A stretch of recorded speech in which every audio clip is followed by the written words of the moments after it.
வணக்கம். கலியுக சகுனி நேயர்களே, இப்போ ஒரு விஷயம் பரபரப்பாக பேசப்பட்டுக்கிட்டு இருக்குது. அது என்னன்னு பார்த்தோம்னா, இன்னும் 14 வருஷத்துல இந்த உலகம் அழிய போகுது அப்படிங்கிற ஒரு விஷயம். அதை பற்றி நம்ம தெளிவாக பார்க்கலாம். 1980 காலகட்டத்தில் பிறந்தவங்களுக்கு 2000வது ஆண்டு ஒரு ட்விஸ்டாக இருந்துச்சு. நம்ம சிலுவையில் அறையப்பட்ட ஜீசஸ் அவர்கள் தனது 2 விரலை இப்படி காட்டியிருப்பாங்க. அதனால 2000வது ஆண்டு உலகம் அழிஞ்சிரும் அப்படிங்கிற ஒரு பேச்சு பரபரப்பாக போய்கிட்டு இருந்துச்சு. அப்ப எல்லாம் எதிர்பார்த்துக்கிட்டு இருந்தோம், உலகம் அழிஞ்சிருமா அப்படின்னு. ஆனா அதுல பாத்தீங்கன்னா ஒரு மாற்றம், உலகம் அழியலை. ஆனா உண்மைக்கே அதோட அர்த்தத்தை நம்ம எப்படி எடுத்துக்கலாம்னா, உலகம் முழுவதும் அழியாது, கொஞ்சம் கொஞ்சமா அழிய வாய்ப்பு இருக்கு. அந்த மாதிரி மனித விஞ்ஞானமும் மனிதர்களோட மக்கள் தொகை வளர்ச்சியும் இந்த பூமியை நம்ம சுற்றுச்சூழலை பாதிக்கும் வகையில செய்யக்கூடிய விஷயங்களும் அந்த மாதிரி போய்கிட்டு இருக்குது அப்படிங்கிறத நம்மள உணர வச்சுது 2004 டிசம்பர் மாதம் 26ஆம் தேதி சுனாமிங்க. அது நமக்கு உணர்த்துச்சு, உலகம் அழிவுங்கிறது முழுவதும் அழியாது, கொஞ்சம் கொஞ்சமா அழிக்க இயற்கை தயாராயிருச்சு அப்படிங்கிறத நமக்கு உணர்த்துச்சு. கேள்விப்பட்டிருப்பீங்கல்ல சுனாமி. என்ன நடந்துச்சு? இந்தோனேசியால பூகம்பம், கடல் உள்பகுதியில. அதோட தாக்கம் நம்ம நாட்டில் தெரிஞ்சுதுங்க. இந்தியாவில் பெரும் அழிவு. சென்னை, நாகப்பட்டினம், தூத்துக்குடி, எங்க பார்த்தாலும் கடல் உள்வாங்கி மொத்தமா வெளியே தள்ளிடுச்சு தண்ணியை. இதை பத்தி சினிமா எடுத்தாங்க, ஒரு 2 படம் வந்துச்சு. அதுல ரொம்ப சொல்ற அளவுக்கு பார்த்தோம்னா கமலஹாசன் அவர்கள் நடிச்ச விஸ்வரூபம் அப்படின்னு நினைக்கிறேன், அதுல ரொம்ப தெளிவா காட்டியிருப்பாங்க. அந்த அளவுக்கு பயங்கரமான ஒரு அழிவை ஏற்படுத்துச்சுங்க. இது ஒரு நடந்த சம்பவம், இறந்த காலத்துல இருக்குது இதெல்லாம். இப்ப நிகழ்காலத்துக்கு வருவோம். இப்ப நாசா சொல்லியிருக்கிறாங்க 14 வருஷத்துல உலகம் அழியும் அப்படின்னு நாள் எல்லாம் குறிச்சிருக்கிறாங்க. அதுக்கு என்ன காரணம் அப்படிங்கிறத நம்ம பார்க்கலாம். அதாவது அவங்க என்ன சொல்ல வராங்கன்னா, 2038 ஜூலை 12ஆம் தேதி இந்த பூமிய ஒரு விண்கல், அந்த விண்கல் தாக்குது, மோதுது அப்படிங்கிறாங்க.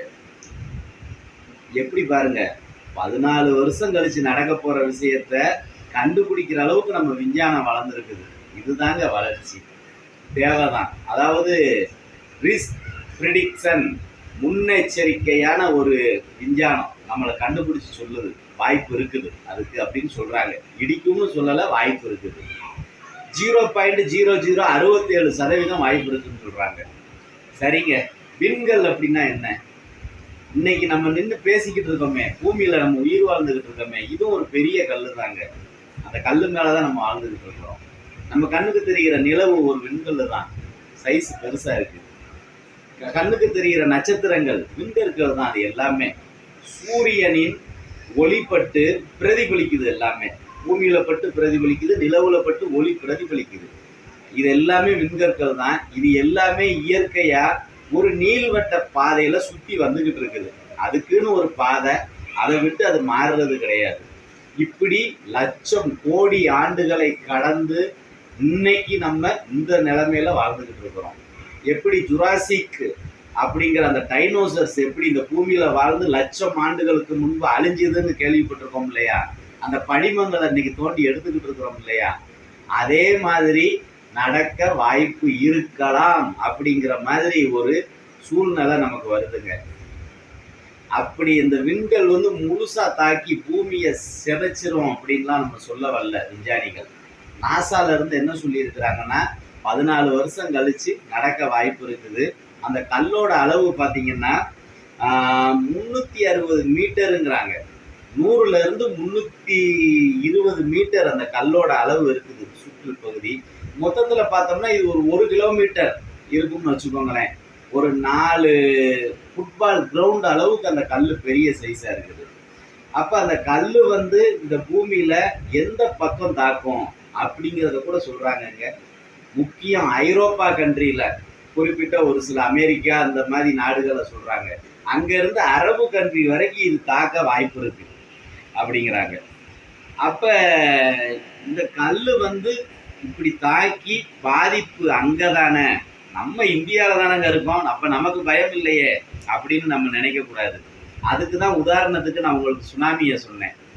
பூகம்பம் வந்தது இந்தோனேசியா பகுதியில், ஆனா சுனாமி தண்ணி வந்து அடிச்சது நம்ம ஏரியாலங்க. அப்ப அங்க எரிகல் விழுந்தாலும் இது ஒரு பந்து தாங்க பூமிங்கிறது. அதோட தாக்கம் இந்த பகுதியில என்ன மாதிரி இருக்கும்னு நம்ம சொல்ல முடியாது. நெருப்பு மலையா பொழியலாம், பூமியே பொழந்துடலாம், என்னன்னாலும் நடக்கலாம். எதுக்கும் தயாராக இருக்க வேண்டும் அப்படின்னு இப்ப என்ன பண்ணியிருக்காங்கன்னா, இந்த அதை எப்படி நம்ம தடுக்கலாம் அப்படிங்கிற மாதிரி விஞ்ஞானிகள் யோசிக்க ஆரம்பிச்சிருக்கிறாங்க. இதுக்கு முந்தையும் விண்கற்கள் தாக்கியிருக்கு இந்த பூமியில, ஆனா பெரிய ஆபத்தை ஏற்படுத்தல. பொதுவா அந்த விண்கற்கள் வந்து பாத்தீங்கன்னா ஆக்சிஜன் இல்லாத இடத்துல அதெல்லாம் இருக்குது. காற்றே இல்லாத இடம், அங்க போனா நம்மளும் ஸ்பேஸுக்கு போனா என்ன பண்றாங்க, அப்படியே மிதந்துக்கிட்டே பறக்குறாங்க. நம்ம இந்தியன் 2 படத்துல கூட சொல்லியிருந்தோம், பூமி அழியிற சூழ்நிலை வந்தா ஸ்பேஸுக்கு போயிடலான்னு ஒரு பெரிய பணக்காரர் பயிற்சி எடுத்துக்கிட்டு இருப்பாரு, போய் பறந்துகிட்டு இருப்பாரு. அங்க போய் இந்தியன் தாத்தா அவர் அடிப்பாரு, நீ ஸ்பேஸுக்கு போறையில இப்பவே கிளம்பு, போய் ரெடியாரு ஸ்பேஸ்லன்னு அவனை அனுப்பி வைப்பாரு. அந்த மாதிரி ஸ்பேஸுக்கு போற பாத்தீங்கன்னா அங்க எல்லாமே அப்படியே அந்தரத்துல மிதக்கும். நிலா மிதந்துகிட்டு இருக்கு, பூமியே பாத்தீங்கன்னா செவ்வாய் கிரகத்துல இருந்து பாத்தீங்கன்னா பூமி மிதந்துகிட்டு தான் இருக்கும், எல்லாமே அந்தரத்துல பறந்துகிட்டு இருக்கும். அப்ப இந்த பூமியில மட்டும் ஆக்சிஜன் இருக்குதுங்க. இந்த ஆக்சிஜன் இருக்கிறதால அந்த விண்வெளியில இருக்க எந்த ஒரு கல் இந்த பூமிக்கு வந்தாலும் இந்த காற்று பட்ட உடனே அது அப்படியே பஸ்பமா சாம்பலா போயிடும். அந்த மாதிரி மாறுறதுக்கு நிறைய நடந்துகிட்டு இருக்குது. நிறைய நட்சத்திரங்கள் பார்த்துருப்பீங்க, எரிஞ்சு வரும் பூமிக்கு குறிப்பிட்ட தூரத்துல பாத்தீங்கன்னா அப்படியே தூள் தூளா மாறி காணாம போயிடும். அது மாதிரி இதுவும் போக வாய்ப்பு இருக்கு. ஆனா இதோட உருவம் பெருசா இருக்கு. ஒரு நட்சத்திரம் சும்மா அது ஒரு 100 கிலோ எடை உள்ளது, 200 கிலோ எடை உள்ளதுன்னா சாம்பலா போயிடும்.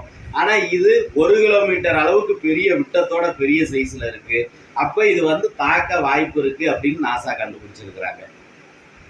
இப்ப வந்து இதை சந்திக்கணும், இதை எதிர்கொள்றதுக்கு நம்ம உலகத்துல இருக்க அத்தனை விஞ்ஞான கழகங்களும் ஒன்று சேரணும். இப்ப இது சொன்னது நாசா, நம்ம இந்தியா ஒன்றும் குறைஞ்சது இல்லைங்க. இங்க இஸ்ரோன்னு ஒன்று இருக்கு, இது மாதிரி ரஷ்யாவுக்கு இருக்கு, அமெரிக்காவுக்கு இருக்கு. அமெரிக்கா அந்த நேட்டோ விட்டுருங்க, அதே மாதிரி ஜப்பான், ஒவ்வொரு நாட்டிலையும் விஞ்ஞான உயரிய அந்த குழு இருக்குது. இந்த குழு அனைத்தும் ஒன்று சேரணும்.